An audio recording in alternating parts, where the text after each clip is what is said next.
గతసారి మనం మాట్లాడిన విషయం గుర్తుందా? ధ్యానం చేయటానికి సరైన వాతావరణం ఎలా ఉండాలో, శుభ్రమైన చోటు, ప్రశాంతత, మనసుని ఒక్కచోట నిలపడం. అవునమ్మా, నేను అప్పటి నుండి ఒక్కో రోజు కాసేపు నిశ్శబ్దంగా కూర్చోడానికి ట్రై చేస్తున్నాను, కానీ మనసు ఒక్కచోట ఉండట్లేదు. నాకు అంతే అమ్మా. కూర్చుంటే నిద్ర వస్తుంది, లేదా ఏదైనా తినాలని అనిపిస్తుంది. మీరు చెప్పింది చాలా నిజమైన విషయం. అది మీరు మాత్రమే ఫీల్ అవడం లేదు, అర్జునుడికి కూడా అదే సందేహం వచ్చింది, మనసు ఎలా నిలుస్తుంది అని. అందుకే కృష్ణుడు ఇప్పుడు చాలా ముఖ్యమైన విషయం చెప్తున్నాడు. ధ్యానానికి సరైన చోటు మాత్రమే చాలదు, మన రోజువారీ అలవాట్లు కూడా సరిగా ఉండాలి. తినడం, నిద్ర, పని అన్నీ సమతులంగా ఉంటేనే మనసు నిలబడుతుంది.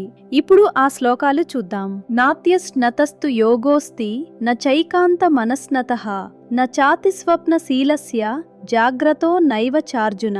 కృష్ణుడు అర్జునుడికి చెప్తున్నాడు, చాలా ఎక్కువ తిన్నా యోగం కుదరదు, చాలా తక్కువ తిన్నా కుదరదు, చాలా ఎక్కువ నిద్రపోయినా కుదరదు, అసలు నిద్రపోకపోయినా కుదరదు. అంటే మనం ఏ పని చేసినా అతిగా చేయకూడదు, తక్కువగా చేయకూడదు. అమ్మా, అంటే ఎక్కువ తిన్నా ప్రాబ్లం, తక్కువ తిన్నా ప్రాబ్లం. అయితే సరిగ్గా ఎంత తినాలి? అదే కదా అసలు విషయం.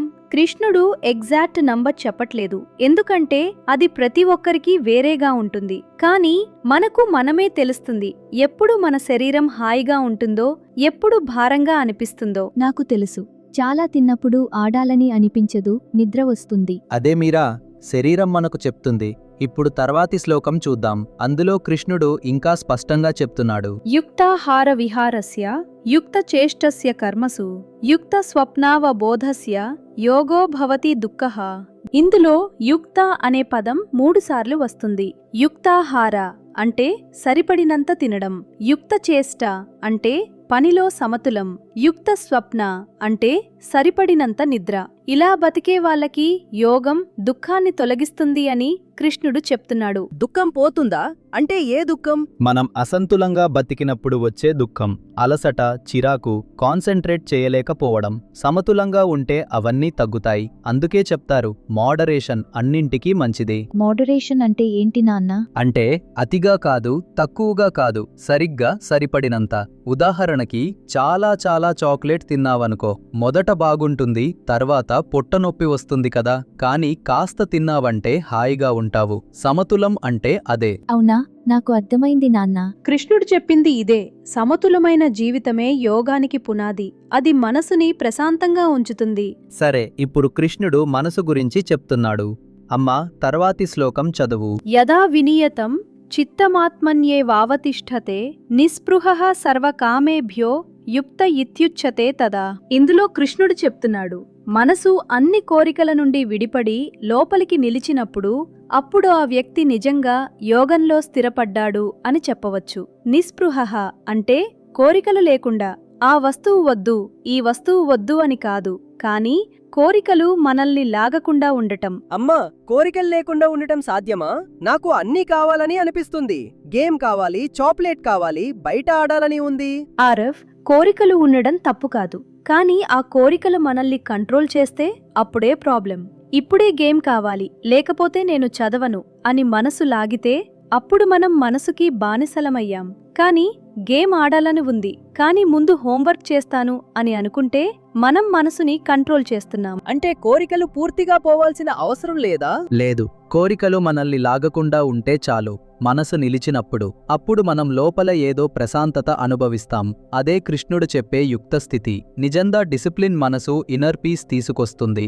అది అన్నింటికంటే పెద్ద బహుమతి. నాన్న, నాకు ఒక్కోసారి అనిపిస్తుంది, టోయ్ కావాలని చాలా అడిగితే దొరికినప్పుడు అంత సంతోషం ఉండదు. మీరా, నువ్వు చాలా గొప్ప విషయం గమనించావు. కోరిక తీరిన తర్వాత వేరే కోరిక వస్తుంది, అది ఆగదు. కానీ లోపల నిశ్శబ్దంగా ఉన్నప్పుడు అప్పుడు నిజమైన సంతోషం అనిపిస్తుంది. ఇప్పుడు కృష్ణుడు చాలా అందమైన పోలిక చెప్తున్నాడు. అమ్మా, చదువు.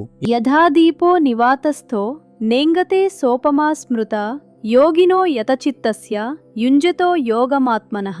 కృష్ణుడు చెప్తున్నాడు, గాలి లేని చోటట పెట్టిన దీపం ఎంత స్థిరంగా ఉంటుందో మనసుని కంట్రోల్ చేసిన యోగి అంత స్థిరంగా ఉంటాడు. నివాతస్థో అంటే గాలి లేని చోట, నేంగతే అంటే కదలదు.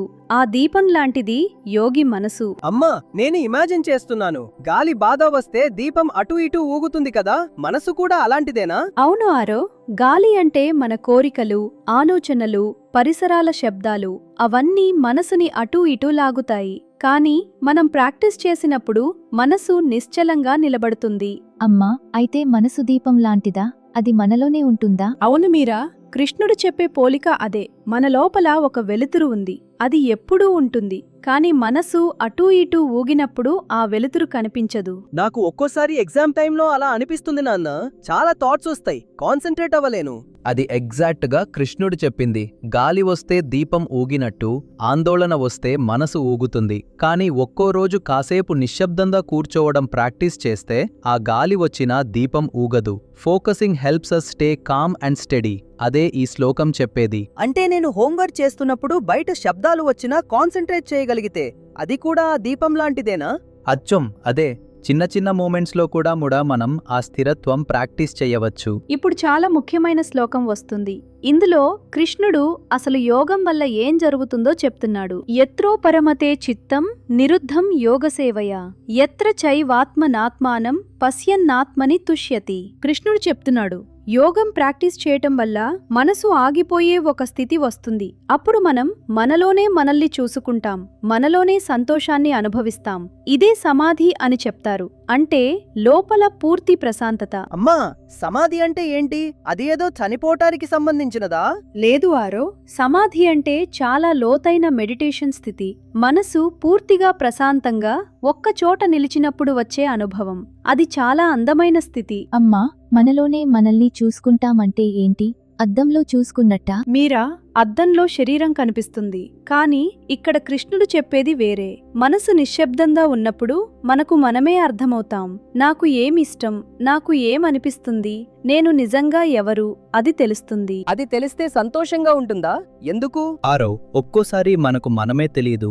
ఎందుకు చిరాకు వస్తుందో, ఎందుకు భయంగా అనిపిస్తుందో. కానీ మనసు ప్రశాంతంగా ఉన్నప్పుడు అన్నీ క్లియర్గా అనిపిస్తాయి. అది చాలా హాయిగా ఉంటుంది. Self awareness brings true happiness. మనల్ని మనం అర్థం చేసుకున్నప్పుడే నిజమైన సంతోషం వస్తుంది. నాన్నా, నాకు ఒక్కోసారి అనిపిస్తుంది, నేను ఒంటరిగా కూర్చున్నప్పుడు, ఏ టీవీ లేకుండా, ఏ శబ్దం లేకుండా, అప్పుడు ఏదో హాయిగా అనిపిస్తుంది. అది ఇదేనా? మీరా, అది చాలా అందమైన అనుభవం. అవును, అదే. కృష్ణుడు అర్జునుడికి ఇదే చెప్తున్నాడు. ఈ సంతోషం బయట నుండి రాదు, అది లోపల ఉంది. మనం దాన్ని కనుగొనాలి. ఇవాళ కృష్ణుడు చాలా అందమైన విషయాలు చెప్పాడు. తినడం, నిద్ర, పని అన్నీ సమతులంగా ఉంటే మనసు నిలుస్తుంది. నిలిచిన మనసు దీపంలాగా స్థిరంగా ఉంటుంది. స్థిరమైన మనసు లోపల సంతోషాన్ని కనుగొంటుంది. అమ్మా, అర్జునుడికి ఇవన్నీ అర్థమయ్యాయా? అతనింకా యుద్ధం గురించి అడుగుతున్నాడా? తర్వాతి శ్లోకాల్లో అర్జునుడు కృష్ణుడికి నేరుగా అడుగుతున్నాడు, ఈ మనసు అంత చంచలంగా ఉంటుంది, దాన్ని కంట్రోల్ చేయటం గాలిని కంట్రోల్ చేయటం కంటే కష్టం కదా అని. ఆ ప్రశ్నకి కృష్ణుడు ఏం చెప్తాడో. అమ్మా, గాలిని కంట్రోల్ చేయడం కంటే కష్టమా? అయితే ఎవరైనా చేయగలరా?